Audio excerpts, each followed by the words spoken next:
Coming up on MCTV, we recap the Light This Candle Capital campaign and meet our new academic dean. MCTV starts now.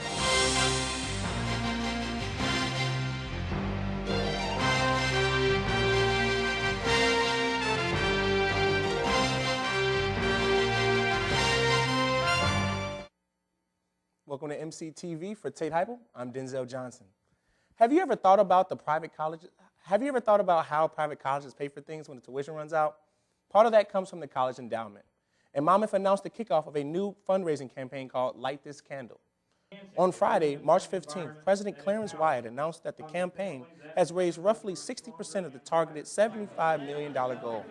According to the college officials, the increase in the endowment will add more resources for students' financial aid and scholarships, create opportunities for academic innovation, support campus infrastructure improvements, and build a stronger financial base for the college.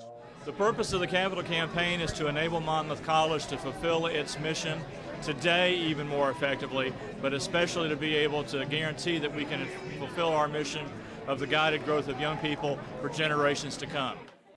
With fundraising like this, colleges usually wait until 50% of the goal has been reached to announce the campaign. Former English professor Mark Wilhart assumed the full-time position of Monmouth College Dean and Vice President for Academic Affairs. Having served as an English professor at the college since 2000, college officials stated that his outstanding leadership skills and commitment to the college are what made him stand out among the other candidates for the position. As Dean, Wilhart plans to make sure that the academic departments continue to grow and develop while serving the current and future interests and needs of students. He has already played a pivotal role in developing new majors at the college in fields of data science, as well as engineering and neuroscience. I think that Monmouth is at a really great moment, and I'm really happy to be part of that, the momentum that we've got going. I think my longevity here allows me some insights into what we've done well and how we can continue to grow. And I would hope that the sort of service that I'm offering now amplifies the sort of service that I was able to offer when I was a faculty member. Wilhart grew up in Monmouth, the son of Professor Emeritus of English Gary Wilhart and the late Jan Miller Wilhart. Music filled the Dog Chapel on St. Patrick's Day. The college winds ensemble presented the Almost Spring Band Concert. One featured piece took the audience into a fairy tale with Aesop's fables.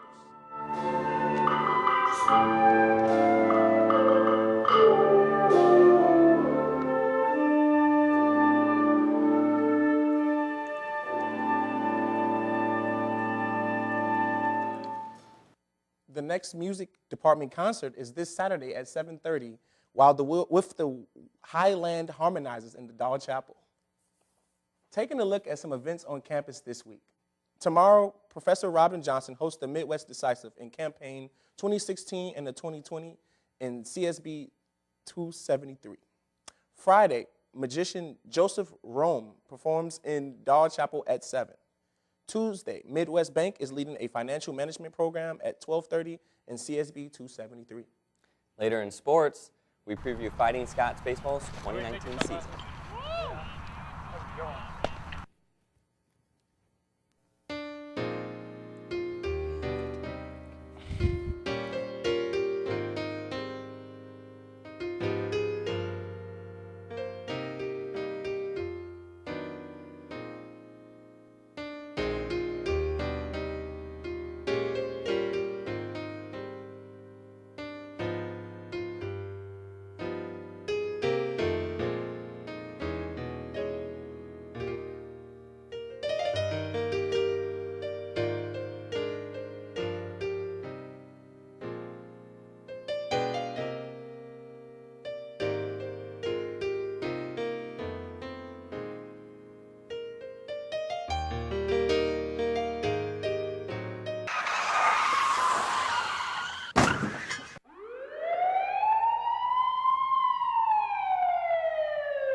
Welcome back to MCTV, and this week for the Inside Scoop, we have Andy Davis, the Director of Campus Safety.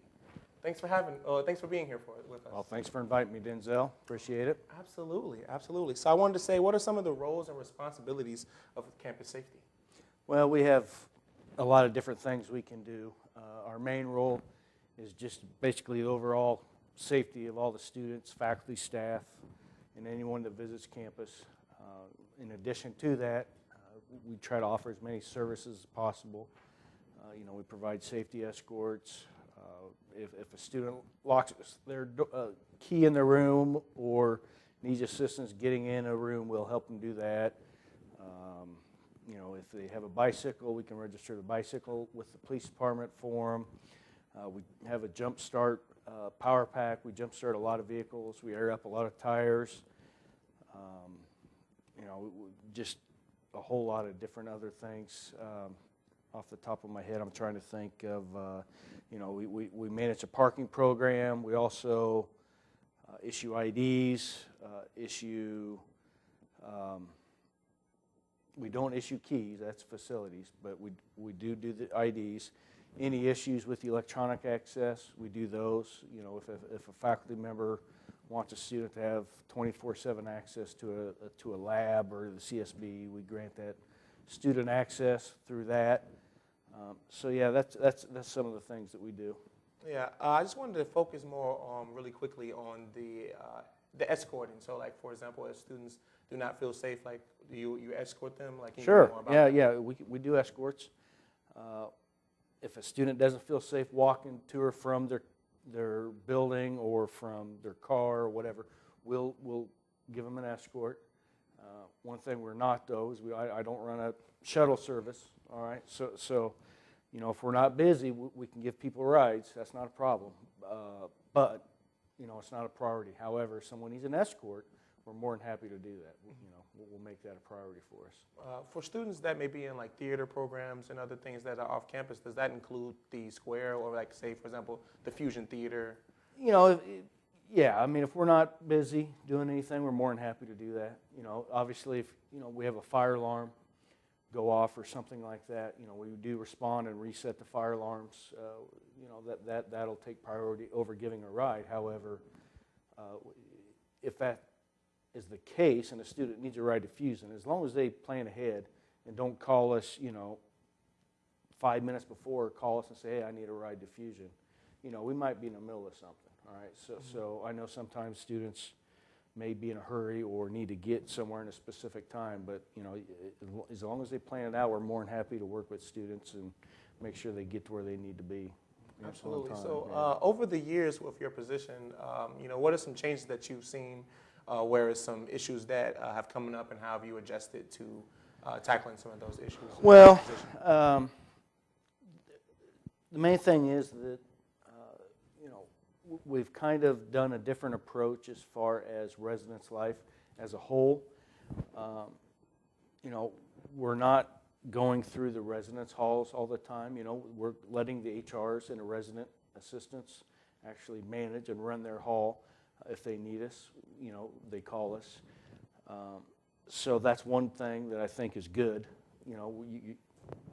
It's unfortunate for us because we like to go out and see students, but we also understand that you guys are here to have a good time, and we want you to have a good time, and we don't want to be seen as a not necessarily authority figure, but like a police force, which we're not, or do anything that may restrict you guys of enjoying your time at Monmouth College. So that's one of the things we've done, and then we've changed the parking program around. When I first got here in 2015, everybody had a hang tag, and it was just a free-for-all, and everybody parked wherever they can find a spot, and that just didn't work. So we experimented with a couple things my first 2 years here, and then last year we went and had a few different designated lots, and then this year we actually we counted every single spot in every single parking lot, and when students request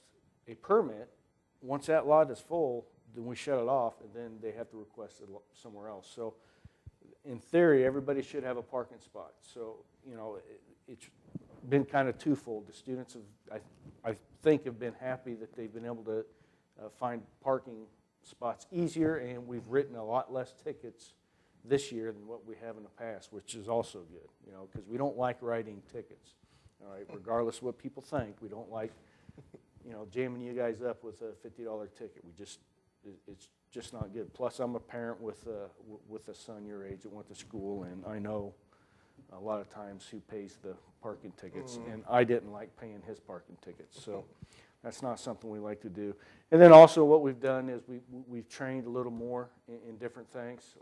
For example, Mark and I, we are first aid, AED, CPR instructors, and the Red Cross donated a lot of resources and material for us to conduct those classes, and the college made a commitment and bought what we needed to have to do classes and certify people, because it's a commitment to buy those resources and allow us to be able to do it. So we offer classes to students, faculty, staff, and I've even opened up to family members now. So if students' parents or faculty staff wants to bring their spouse or kids in, that's great. We want to fill the classes. All right, well, I can do 12 a class, and if I got to do 3 classes a day, that's what we'll do. I just want to get people certified. All right, then we've also been trained on Narcan, which is an opioid recovery system, and what it is just a nasal spray. However, you have to be trained in the state of Illinois to use it, and the state has given me a lot of kits. So what I've been doing is holding classes and training as many people as possible on how to use that if we ever need it. All right, and that's something that if they go to class, they get a kit for free, and they can take with them, whether they take it home or take it to class or take it to the room, whatever. They have that. All right, so that's also another thing that we do. So every year we try to offer more and more services, and so hopefully next year we'll be able to do more. But the main thing is we got to have input. We only know what we know, and if you guys don't tell us what you would like us to do, I don't know. Because there's a little bit of an age gap. So what I think might be fun or a good change may not be the same thing that you may think is a good change. I don't want to go backwards. All right, so we welcome all kinds of input, whether good or bad. Because I know we make mistakes. So if there's something we're doing that isn't effective or isn't working, I don't have any problem changing. All right, I've changed a lot of stuff since I've been here, and some of the things I've changed, it may not be right, and we'll just keep working it until it is. So. Yeah. Absolutely. I wanted to say, as an RA, I understand the relationship that, we are kind of the liaison between the residents and campus safety on that. And like talking about responsibility, I think that's something, as you said earlier, that you're not a law enforcement, but more of a, accountability buddy is what I like to call it. Yep. And exactly for myself, even thinking about 2015 as me as a freshman, I used to lose a lot of IDs. Yes, I used to see you a lot, and my mom used to be upset because I used to pay $20 for those IDs. So I was going to say, I think it's really cool to see the development of campus safety to grow, and definitely offer these classes to allow the campus to be more safe as far as CPR and Narcan and these other services that you're offering. Is there anything else you would like to add in addition to what you already may have said? Well, like I said, we just we welcome input. We want to, offer as much as we can and be as helpful as we can. And one thing that you may notice is if you ever need us, program our phone number. But if you don't have it, one thing you'll notice on all the parking permits on the windows, our numbers are all on the bottom of that. If I'm updating all the signs on campus, our numbers are on the bottom of most of the signs in the parking lots. So we're real easy to get a hold of.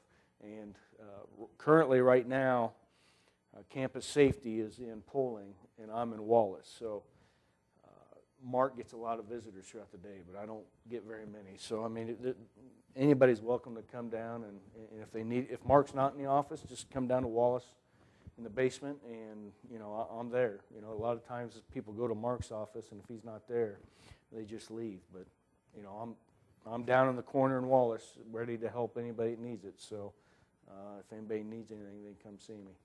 All right. Yeah. All right. You heard it here first, that if you need any help anywhere, don't be afraid to contact Mark Grover and Andy Davis. As you heard, that's where their offices are. And that's it for the Inside Scoop. After the break, there will be more in store with Tape with the Sports.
Fighting Scots baseball surprised the conference a season ago, but what can we expect in 2019?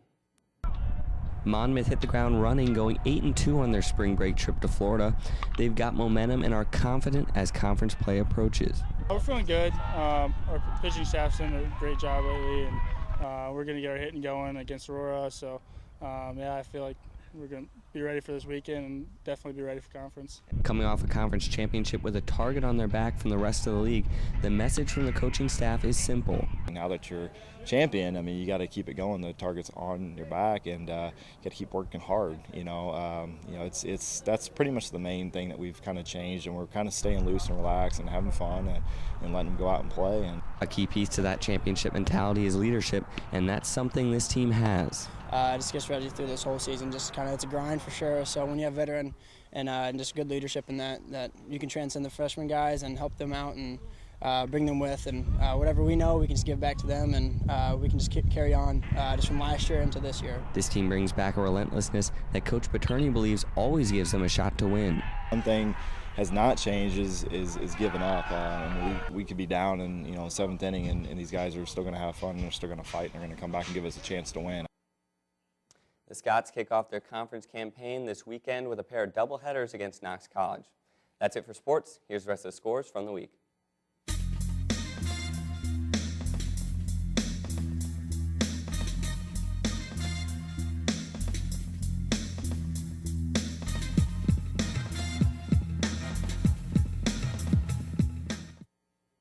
That's it for MCTV. I'm Tate Heupel. And I'm Denzel Johnson. You can also watch us on the web at monmouthcollege.edu/MCTV. See you next time.